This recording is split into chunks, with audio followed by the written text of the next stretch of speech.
Olá, amigos, tudo bem? Sejam muito bem-vindos ao Reabilitei. Hoje nós vamos conversar um pouco sobre a biomecânica da marcha.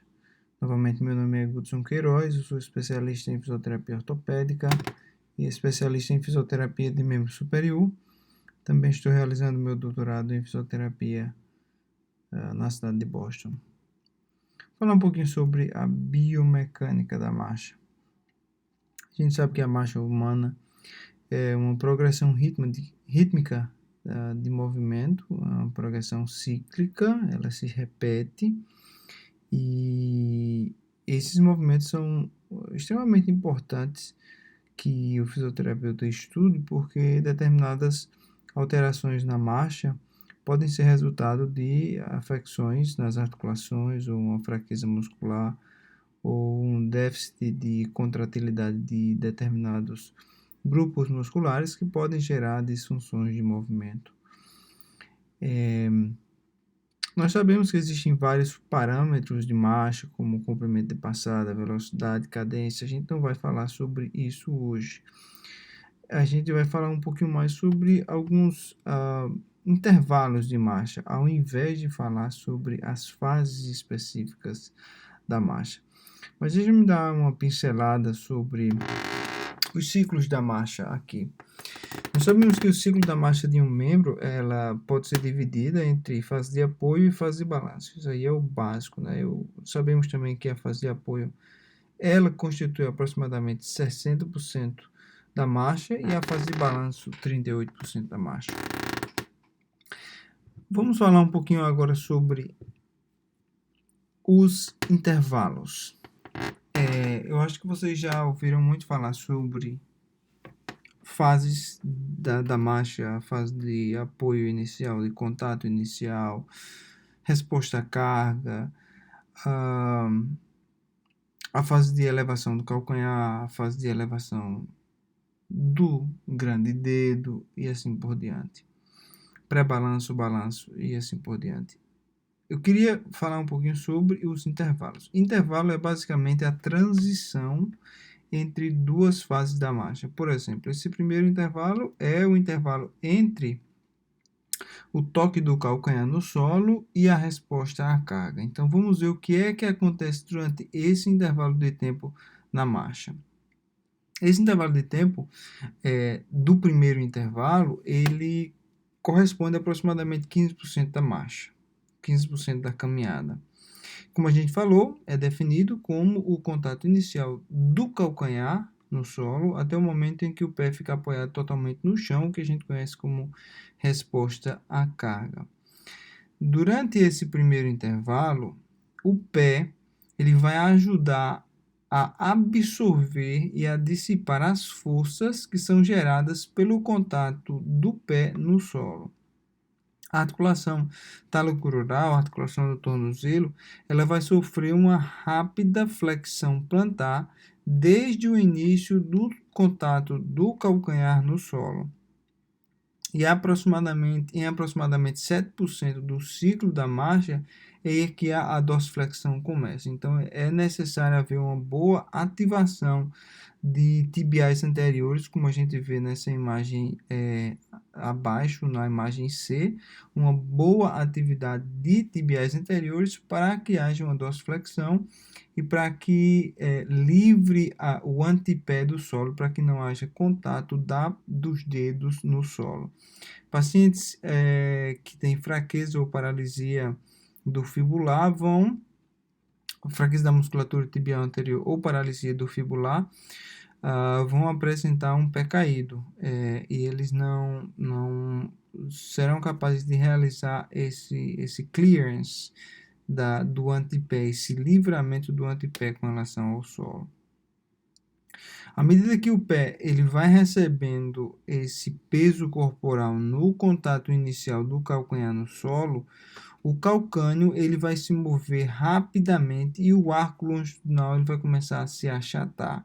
Então, essa distribuição de carga vai levar a um achatamento, um estiramento da fáscia plantar para realmente absorver essa carga que está sendo gerada no pé.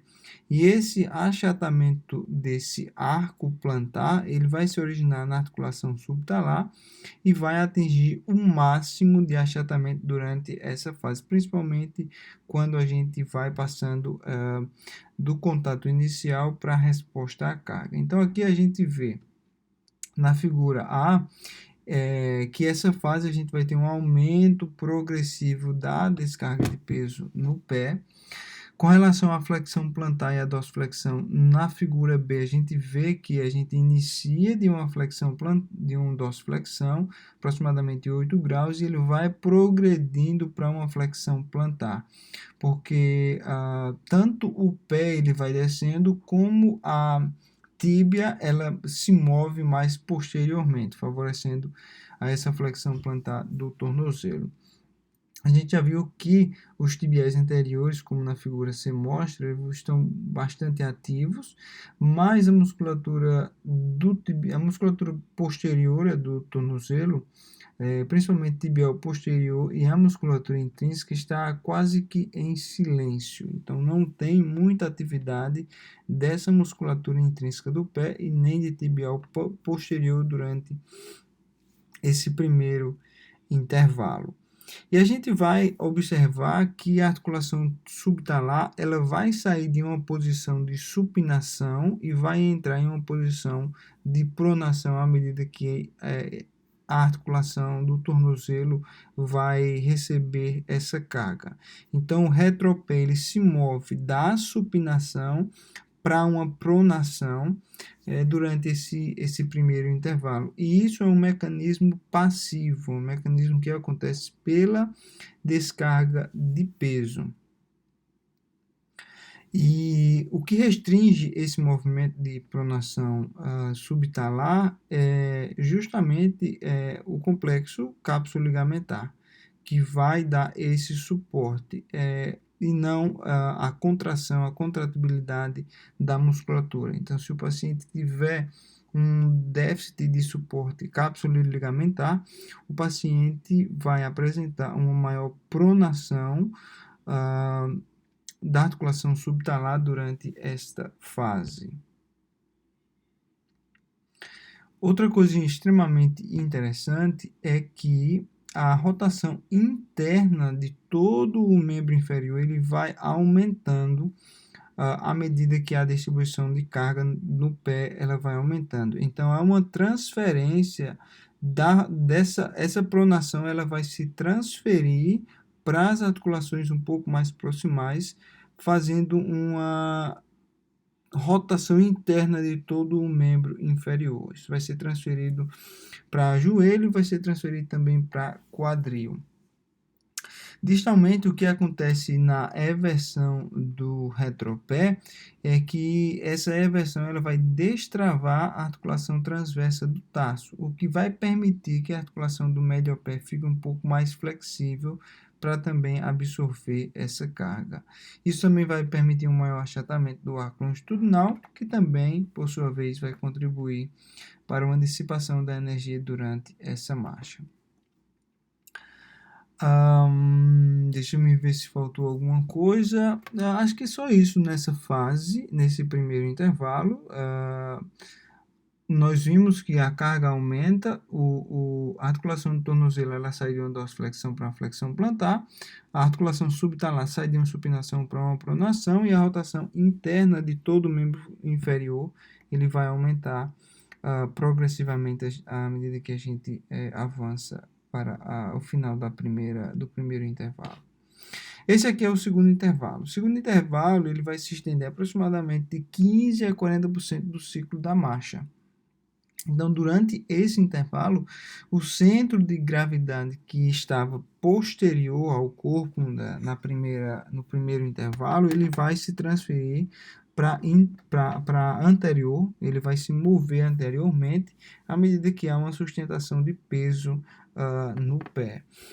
E durante esse intervalo também, o pé vai transitar de uma estrutura que era flexível para absorver energia para uma estrutura mais rígida, capaz de gerar mais torque, capaz de gerar mais força e suportar todo o peso corporal, ou grande parte do peso corporal. Então, no primeiro intervalo, a gente necessitava de um pé maleável, de um pé flexível, e agora a gente necessita de uma estrutura do pé mais rígida para poder suportar o corpo, para poder transferir toda a energia para gerar a terceira fase, para gerar o impulso. Nessa fase, a gente vê que existe uma dorsiflexão do tornozelo, que ela é progressiva, à medida que a gente vai passando do final da primeira fase para o início e final da segunda fase, do segundo intervalo. Essa dorsiflexão ela fica bem mais visível e se dá principalmente pelo avanço, pela progressão da tíbia sobre o talos.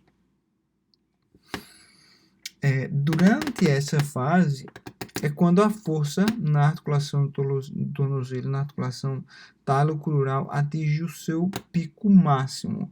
Então, o torque nessa articulação ela pode chegar a 4,5 vezes o peso corporal. Então, para pacientes que sofreram alguma fratura de tornozelo com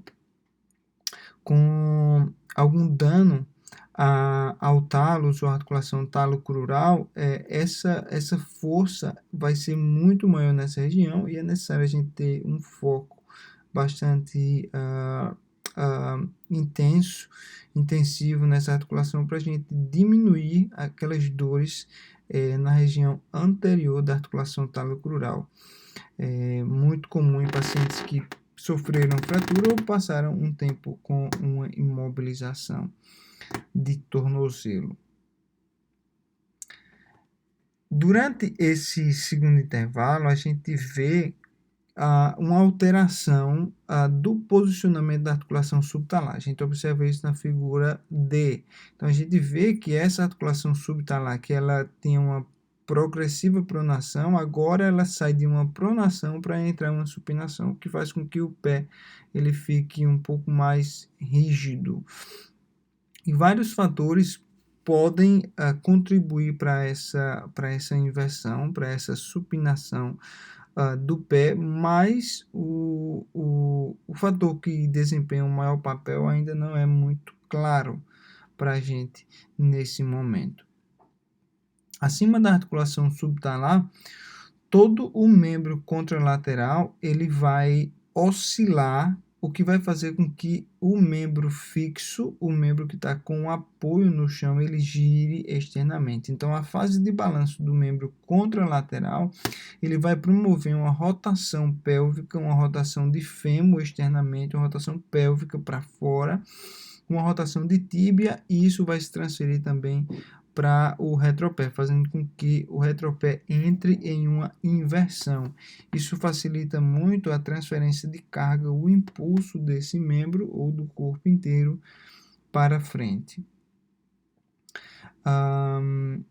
Esse segundo intervalo também a gente observa alguma alteração no padrão de contratibilidade dos músculos. A gente viu que anteriormente a musculatura no primeiro intervalo, a musculatura intrínseca do pé, ela estava em silêncio. Já nessa fase a gente tem uma ativação muito interessante da musculatura intrínseca do pé, que é o que vai dar grande parte dessa rigidez do pé para gerar uma força maior, e a musculatura posterior da panturrilha também vai ter uma grande atividade para justamente gerar esse torque que vai levar a uma progressão anterior dessa marcha. As principais musculaturas que vão estar ativas durante esse intervalo é o tríceps sural, os peroneais, a musculatura fibular, o tibial posterior e os flexores longos dos dedos, bem como a musculatura intrínseca do pé, que demonstra uma boa atividade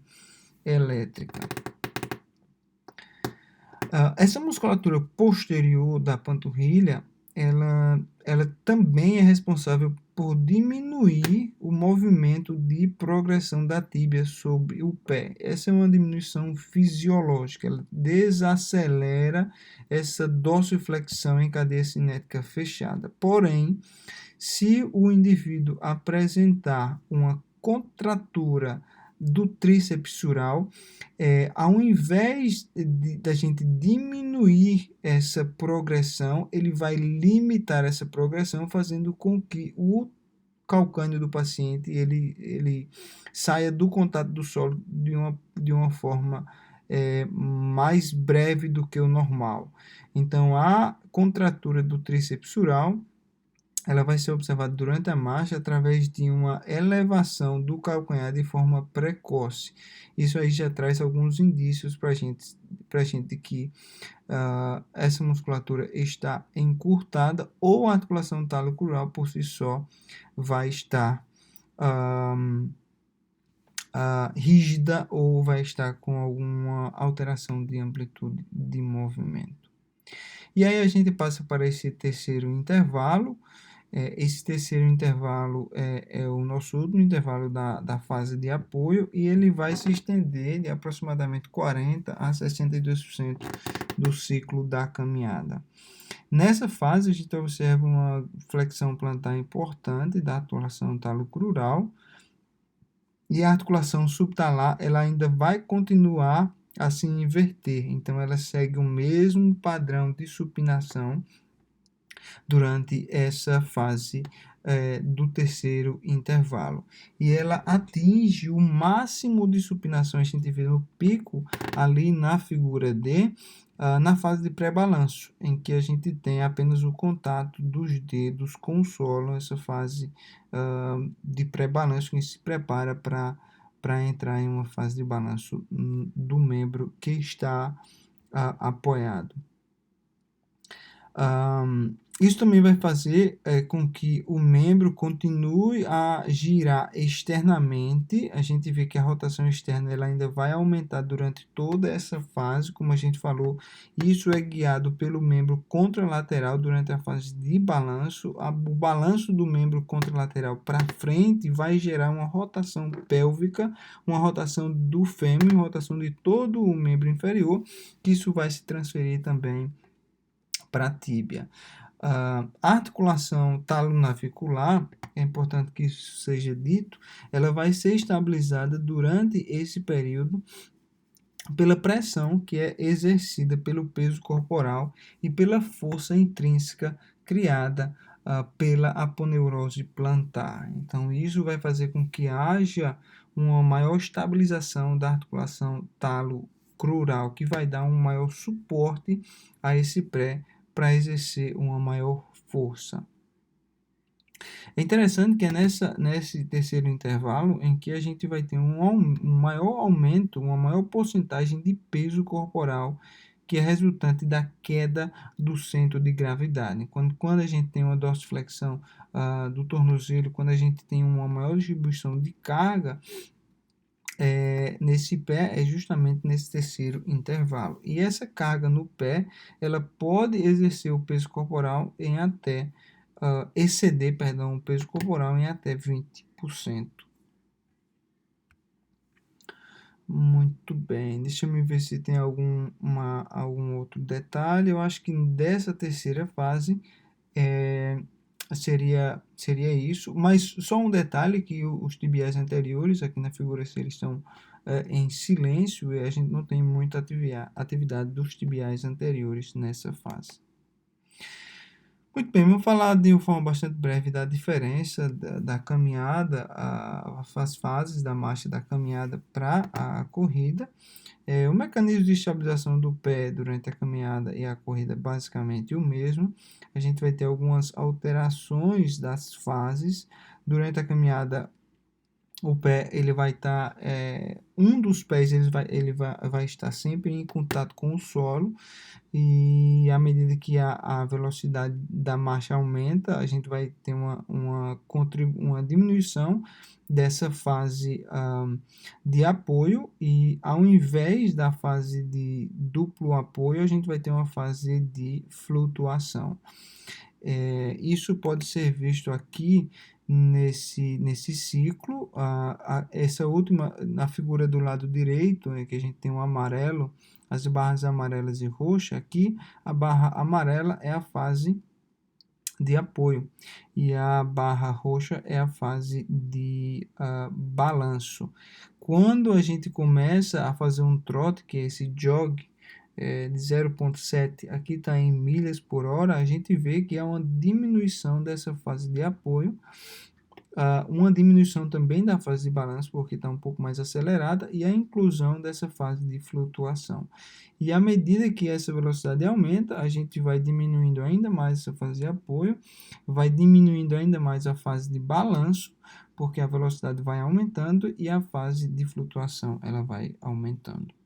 Vamos falar um pouquinho sobre os deslocamentos do corpo que acontecem de forma rítmica à medida que a gente vai progredindo para a marcha. A gente sabe que a nossa pelve ela vai mudar de posicionamento verticalmente à medida que a fase ela vai progredindo. Então, a distância da pelve com relação ao solo ela vai reduzir à medida que nós temos mais dorsiflexão do tornozelo, mais flexão de joelho. E ela vai aumentar essa distância à medida que o joelho está mais estendido e o tornozelo está mais apoiado no solo.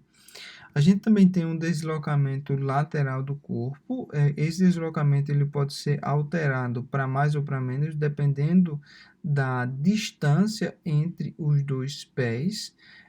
Então, isso é bem interessante, que a gente pode alterar o deslocamento lateral de acordo com a distância de um pé para o outro, ou seja, a nossa base de suporte é extremamente importante e vai definir quanto de deslocamento lateral nós temos, estamos exercendo durante a caminhada. Não sei se você já notou, quando você caminha com uma pessoa de lado, às vezes você altera um pouco a base de suporte e você vem ou se aproximar muito da pessoa que está caminhando com você, ou até chega a se chocar lateralmente. Isso se dá basicamente pela alteração da base de suporte que a gente pode ter durante a caminhada. E esse deslocamento lateral, ele é em torno de 4 a 5%, 4 a 5 centímetros a cada passada completa. Esse aqui é um gráficozinho mostrando como que acontece a rotação horizontal do membro. A gente já falou que essa rotação horizontal ela é guiada principalmente pela fase de balanço do membro contralateral, que vai girar a pelve. Então, quando a gente tem aqui o heel strike, que é nessa primeira figura acima, o traçozinho roxo, a gente sai de uma rotação interna através do contato inicial do calcanhar no solo e vai progredindo para uma rotação externa até a gente chegar naquela fase de balanço. Então, sai de uma rotação interna na fase inicial de apoio para uma rotação externa da pelve na fase de pré-balanço. O mesmo padrão acontece com a rotação do fêmur, saindo de uma rotação interna, esse traço amarelo, para uma rotação externa. Mesma coisa acontece com a tíbia, sai de uma rotação interna na fase, no período inicial, no primeiro intervalo da marcha, quando existe um contato do calcanhar com o solo, para uma progressão, para uma rotação externa. Então, isso é bem interessante de ser observado durante a marcha. E nós ficamos por aqui na aula de hoje. A próxima aula vai ser sobre a cinética do movimento humano, em que iremos abordar um pouco mais essa marcha de um ponto de vista mais cinético de energia. Gostaria de agradecer a sua presença e lembrando que esse curso está disponível em parte no YouTube e na íntegra no Reabilitei, reabilitei.com.br. Se puder, pode fazer sua subscrição no nosso canal, pode deixar seus comentários que iremos responder à medida do possível. Um grande abraço, fica com Deus.